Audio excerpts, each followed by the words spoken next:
Ah, ça y est. Bonjour Anne Reynaud, ravie de te retrouver.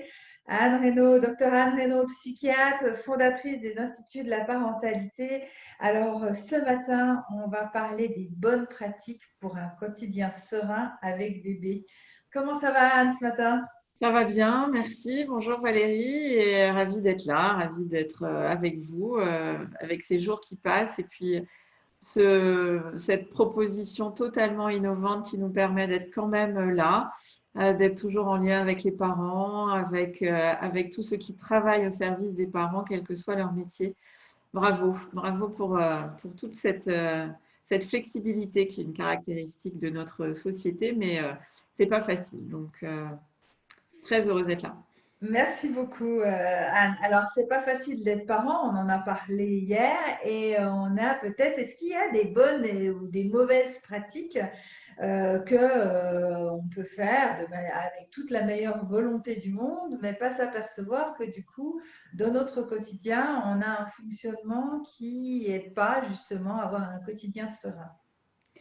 Alors, c'est vrai que c'est un mot de bonne pratique qu'on a souvent utilisé. Nous, on les utilise aussi en médecine avec le guide des bonnes pratiques.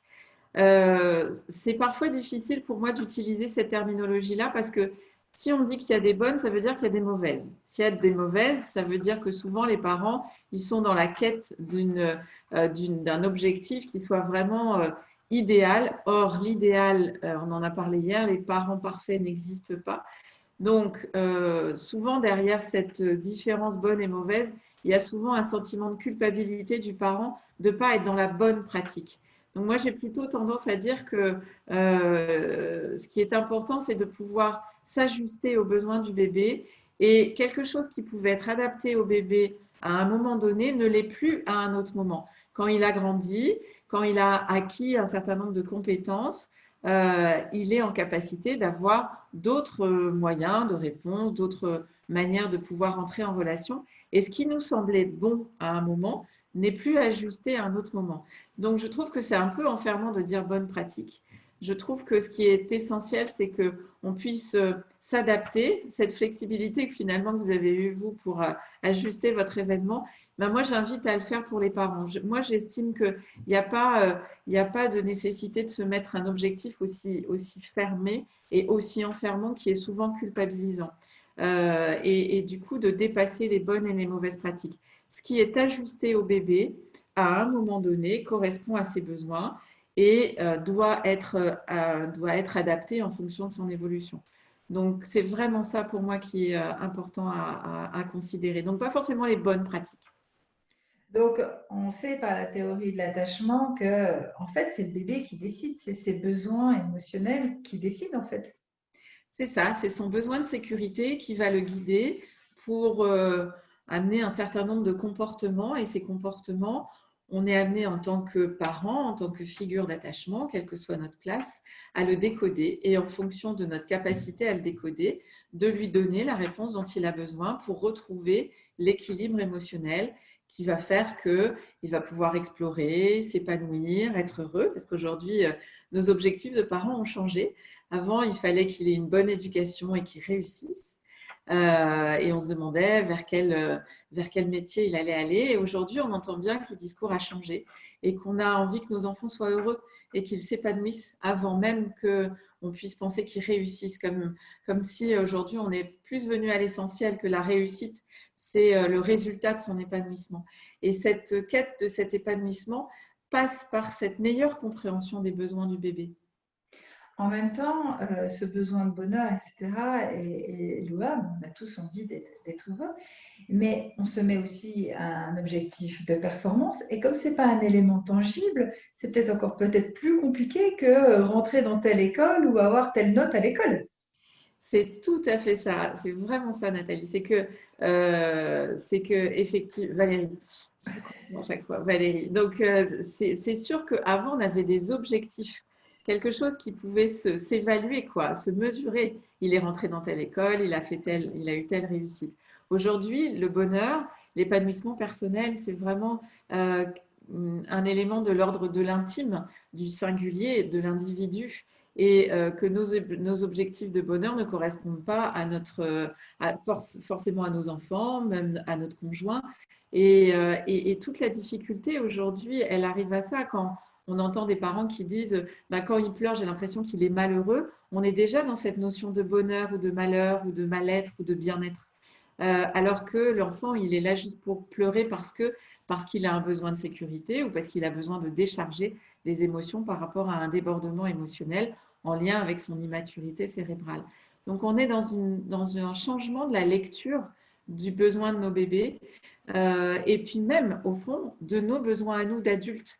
On voit aussi comment, mais j'ai vu qu'il y avait des conférences hier sur cette thématique, comment ajuster nos enjeux personnels et professionnels, comment avoir toutes ces casquettes en même temps. Hein. Moi, j'accompagne beaucoup de parents et ils disent, mais c'est difficile d'être la compagne, la femme sociale au travail qui est performante, la femme à la maison. On a vu avec le confinement la charge des mamans à faire à manger plusieurs fois par jour, à maintenir la maison dans un état à peu près satisfaisant, et puis en même temps d'être une maman. Et tout cet ajustement, il passe souvent, on observe aujourd'hui cette quête du développement personnel.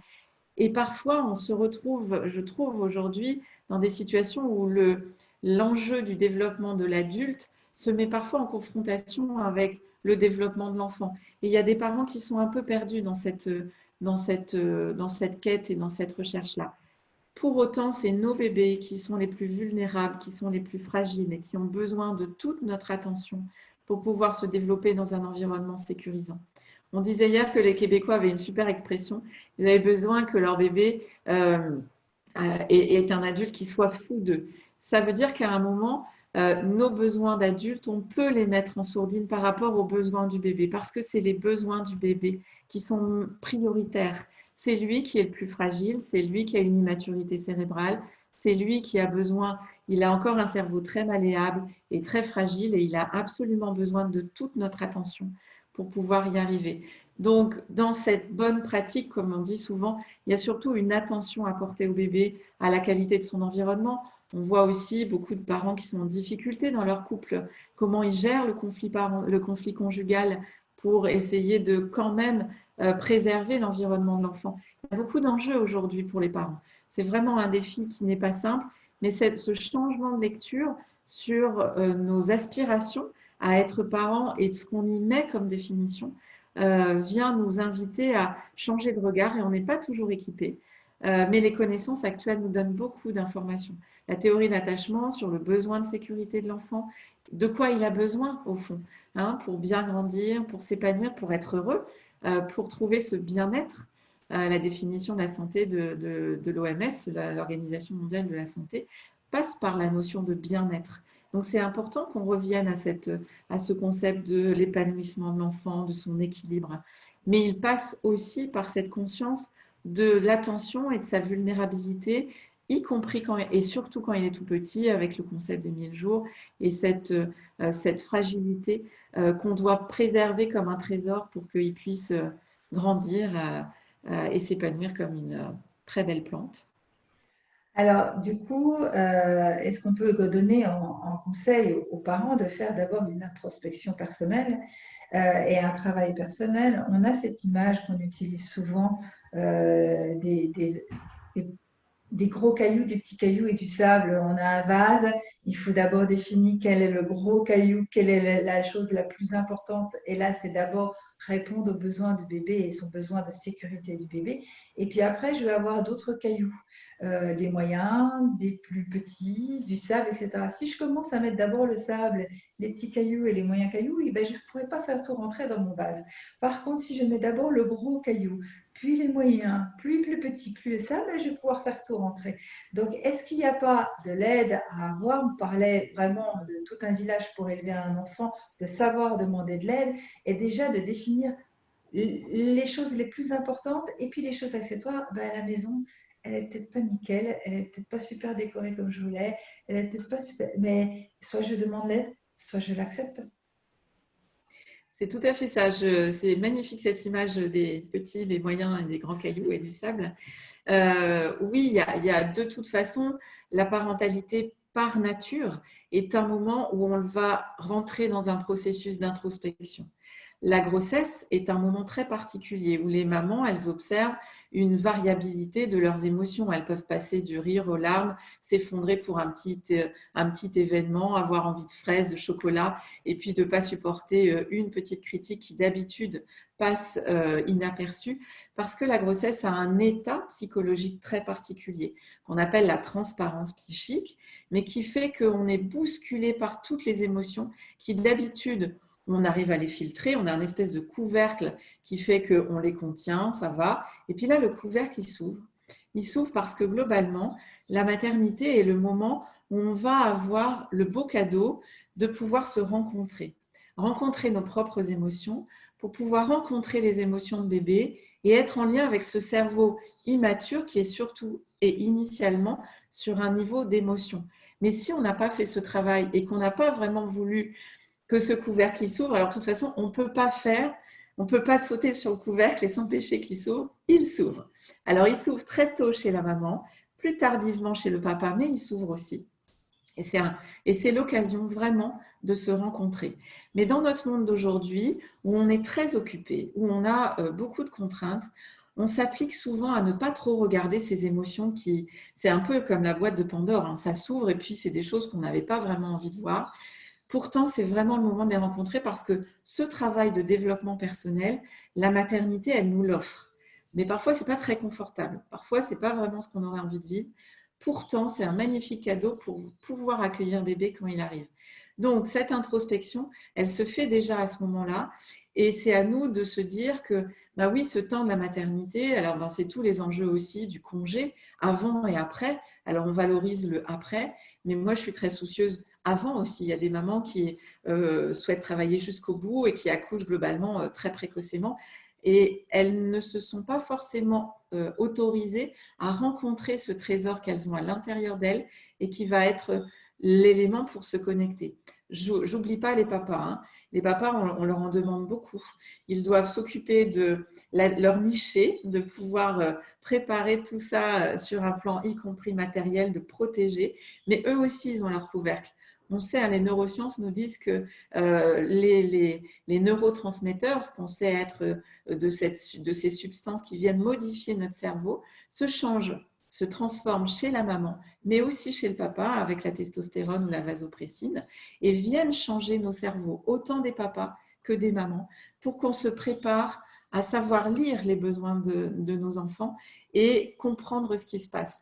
Donc, moi, je trouve ça génial. Ça veut dire que notre corps, il nous prépare, même si on ne veut pas le faire, à cette fonction d'être parent. Et il nous met dans un bain d'ocytocine, vasopressine, prolactine, voilà, toutes ces hormones qui vont changer les circuits de notre cerveau pour que quand bébé arrive, eh ben, on soit plus en capacité de le faire. Mais on a quand même un rôle à avoir. C'est-à-dire que si nous, on ne fait pas un minimum d'efforts, notre cerveau, il ne peut pas faire ça tout seul. Nous aussi, on a besoin de rentrer dans « oui, eh ben, j'attends ce bébé, quelle place il va prendre ?» Parce que souvent, on attend ce bébé et puis on n'a pas trop envie que ça bouscule trop nos vies parce qu'on a tellement de choses à faire. Pour autant, ce bébé, il nous dit « pause, stop, j'ai besoin de votre attention et j'ai vraiment besoin que vous soyez très attentifs, surtout sur cette première période, à mes besoins et en particulier des besoins de sécurité émotionnelle. » Alors, c'est super ce que vous dites. Le corps est magique, hein, est quand même bien fait. On doit être acteur aussi, justement, pour mettre ce corps en mouvement, etc. On peut aussi apprendre, c'est ce qu'on essaye de faire pendant 2 jours, et avoir des techniques comme décoder les pleurs de bébé, des choses comme ça pour nous aider. Mais est-ce qu'il n'y a pas aussi on fait ce travail intime des gros cailloux, des petits cailloux, de cette introspection personnelle. Mais est-ce qu'il n'y a pas un mot important qui est aussi le mot confiance dans tout ça? Voilà, exactement. C'était vraiment quelque chose que je voulais partager avec vous aujourd'hui. C'est que on est aujourd'hui on a tellement de solutions à l'extérieur que globalement, on va beaucoup chercher sur des choses pour lesquelles on pourrait se faire confiance et se rencontrer se dire qu'on peut s'appuyer sur des solutions extérieures, mais souvent on évite ce premier chemin de venir se demander qu'est-ce que moi je pense que mon bébé il a, ou comment je pourrais décoder et me faire confiance aussi. On voit des parents qui sont un peu perdus devant beaucoup de conseils et beaucoup d'informations, et y compris dans la famille, en disant il faut faire ci, il faut faire ça, il ne faut pas faire ci. Et on voit à quel point ça vient saper leur confiance. Moi, j'aime vraiment associer ces deux processus, c'est-à-dire que on a un sentiment, on a une perception, on pense quelque chose, et puis on le partage, et en le partageant, on regarde si ça colle en fait.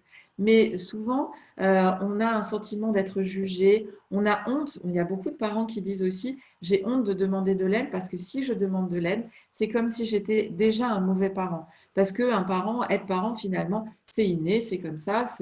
Mais non, ça s'apprend. Il y a ces bonnes pratiques dont on parlait, en tout cas, cette guidance. Moi, je préfère cette terminologie de la guidance, de guider les parents. Mais pour les guider, il ne faut pas en oublier ce que eux ils perçoivent pour qu'ils se fassent confiance aussi. Parce que moi, je vois ces parents qui arrivent, quand il y a une crise, je fais comment, docteur Anne, vous n'êtes pas à la maison, vous ne pouvez pas gérer la crise. Donc, d'être soucieux, nous, ce qu'on porte vraiment à l'Institut de la parentalité, quand on accompagne les parents, c'est de leur permettre de retrouver cette capacité de réfléchir par eux-mêmes et de ne pas forcément avoir des notices toutes faites de ce qu'il faut faire. Parce que quand la situation arrive, ce n'est pas forcément comme la notice que ça se passe. Ils ont besoin aussi de se faire confiance sur ce qu'ils perçoivent. Et puis, ils sont très créatifs, finalement, quand ils ont compris ce qui se passait. Alors moi, je leur dis toujours, c'est génial d'avoir plein de conseils. Prenez-les, mais mettez-les dans une banque de données, comme si vous aviez une banque de données. Vous les collectez, puis vous vous rappelez plus si c'est la grand-mère, si c'est la copine, si c'est le site internet, ou voilà. Mais vous savez que c'est là. Et quand vous vous retrouvez dans un moment un peu plus compliqué avec votre bébé, vous dites, ah oui, tiens, il y a cette idée, je vais l'essayer. Parce que nos bébés, ils évoluent. Donc, une solution qui va très bien quand il a entre 3 mois et 4-5 mois n'est plus la même quand il a 13 à 18 mois. Et donc, cette boîte, cette banque de données, elle va être vraiment comme un endroit où on va puiser tout ça. Donc, tous ces conseils, ils sont importants, mais pas dans du copier-coller. Je fais parce que je ne sais pas, je suis perdue, donc je fais. Et en fait, moi, je me rappelle d'un petit garçon je demandais à sa maman de mettre en place ces temps précieux. Et je donnais quelques phrases pour guider cette maman. Et ce petit garçon, il est venu quelques semaines plus tard. Puis il a dit à sa maman, mais pourquoi tu utilises toujours les mêmes phrases que le docteur Anne? Toi aussi, tu dois avoir tes phrases pour me dire les choses. Voilà, donc il faut vraiment vous faire confiance en tant que parent.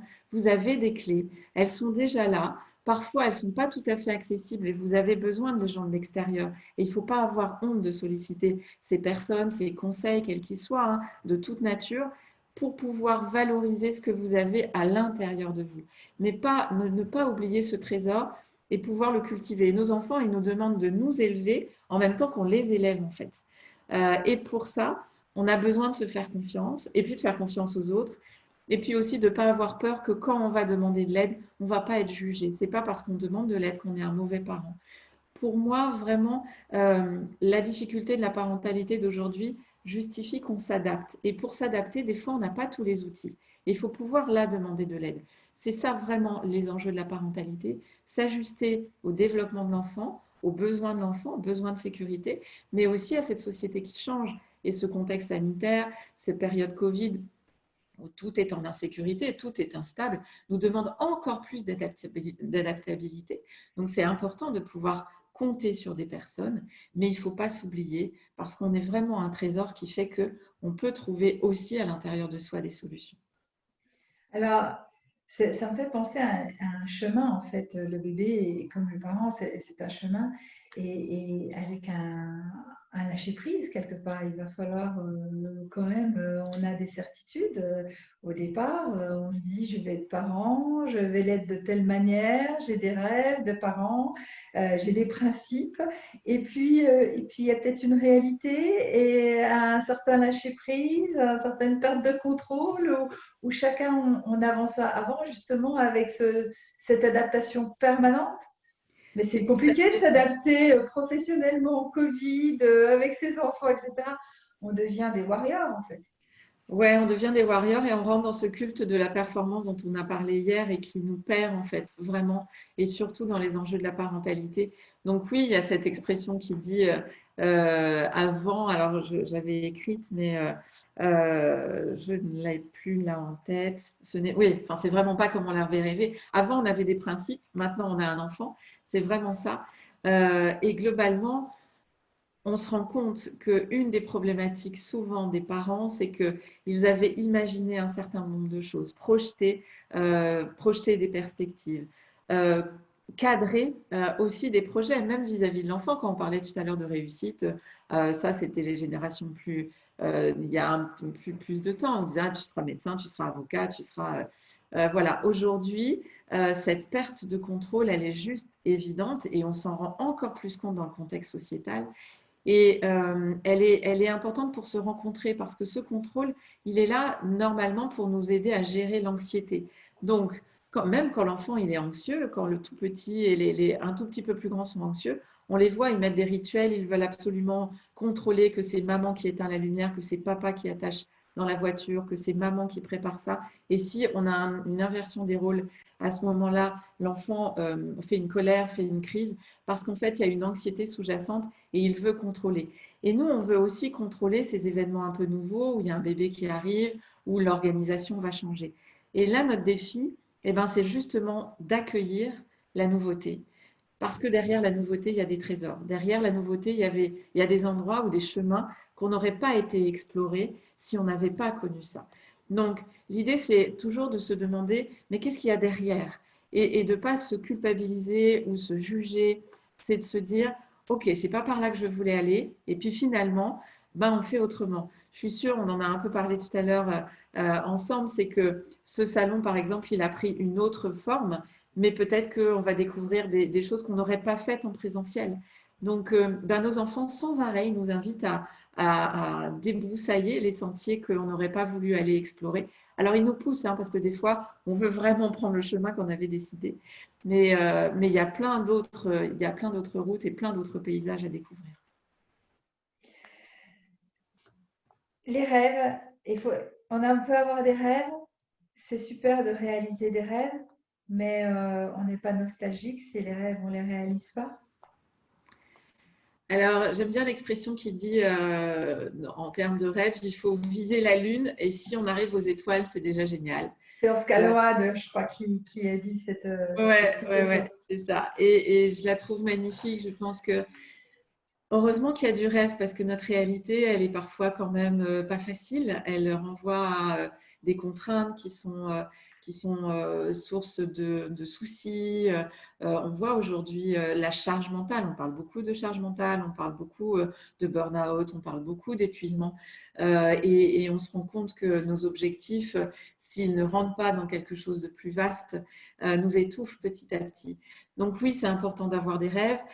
Tous les enjeux, c'est de réussir à rester quand même en lien avec la réalité. Nos rêves ne doivent pas aussi nous faire nous envoler très très haut et oublier qu'il y a une réalité, qu'il y a un quotidien et que ce quotidien, c'est aussi lui qui nourrit le rêve. Donc ces allers-retours entre les deux sont essentiels.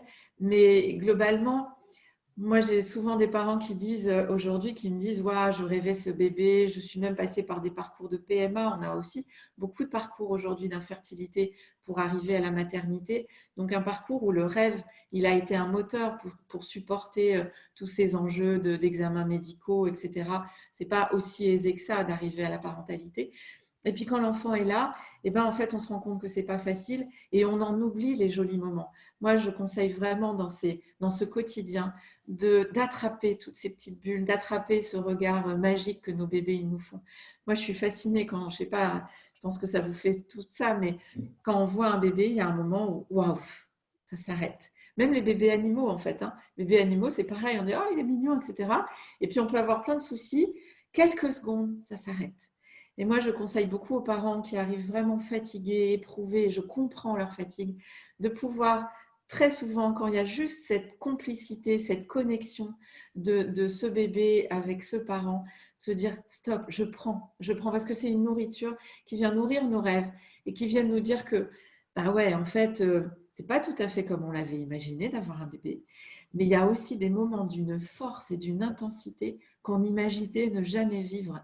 Même si nos copines, elles nous avaient dit, bon, tu verras, il y a avant et il y a après, je ne peux pas t'expliquer.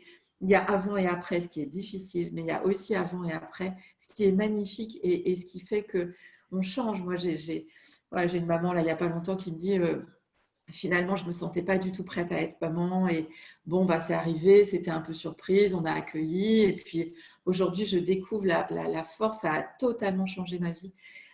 Mais par contre, ça donne aujourd'hui, et je suis de plus en plus interpellée par des parents qui me disent c'est une responsabilité, donc je n'imaginais pas la charge et la lourdeur. Oui, en fait, on est très responsable de nos enfants, mais cette responsabilité, elle nous ouvre aussi à découvrir des nouveaux chemins, et c'est tout le trésor de la parentalité, mais l'ambiguïté aussi. C'est pas facile. C'est pas, on va pas découvrir la jungle comme ça avec beaucoup d'insouciance. Il y a aussi quelque chose comment dire, à intégrer en termes de responsabilité. Mais aujourd'hui, on a toutes les connaissances qui nous guident. On a les neurosciences, on a la théorie de l'attachement, on a beaucoup plus de connaissances sur le développement de l'enfant et on a beaucoup plus d'outils pour pouvoir y répondre. Mais faut-il ne pas en oublier l'essence, c'est-à-dire se découvrir et en se découvrant, découvrir bébé et tout ce qu'il nous apporte et du coup lui faire le cadeau que lui puisse se découvrir et puis s'épanouir. Alors, pour conclure, Anne, je dirais que la parentalité, après cette discussion, est un chemin qu'on vit ensemble, peut-être en se faisant confiance, step by step. Et est-ce que la clé, c'est pas de profiter de l'instant présent? Ah ben c'est l'essence même, c'est que il n'y a pas plus de conscience que dans cet instant qu'on vit à chaque moment et c'est parce qu'on les associe que petit à petit tout ça s'imbrique et dessine un joli chemin. Et oui, la culture du moment présent est essentielle. Elle ne doit pas nous en faire oublier le reste, mais notre course d'aujourd'hui nous invite et nos enfants nous font ce magnifique cadeau d'être présents à nos côtés et de nous inviter. Parfois, ils nous donnent l'injonction, on n'est pas tout à fait d'accord, mais d'être avec eux, là, maintenant, dans cette complicité, dans cette connexion qui est si précieuse. Merci beaucoup, Anne. On rappelle, et oui, je réponds à un commentaire, demander de l'aide est une preuve d'intelligence et de courage. La parentalité est un chemin et une voie magnifique, mais il ne faut pas avoir peur. C'est encore une fois tout un village qui élève un enfant et savoir s'équiper, s'entourer et à faire preuve d'intelligence en demandant de l'aide quand ça ne va pas. On espère que cet échange vous aura aidé et surtout à déculpabiliser, encore une fois, le parent parfait n'existe pas. Merci, docteur Anne Reynaud, pour ces échanges. Merci de Merci votre Valérie. soutien pour cette première édition de BeWeb 100% digital. Et puis à tous nos internautes, eh ben, profitez des lives qui arrivent et puis allez visiter les pages exposants, allez rentrer en contact avec les exposants par vidéo. Merci pour vos commentaires positifs et bonne fin de journée, Anne. Merci. Merci Valérie, bon courage.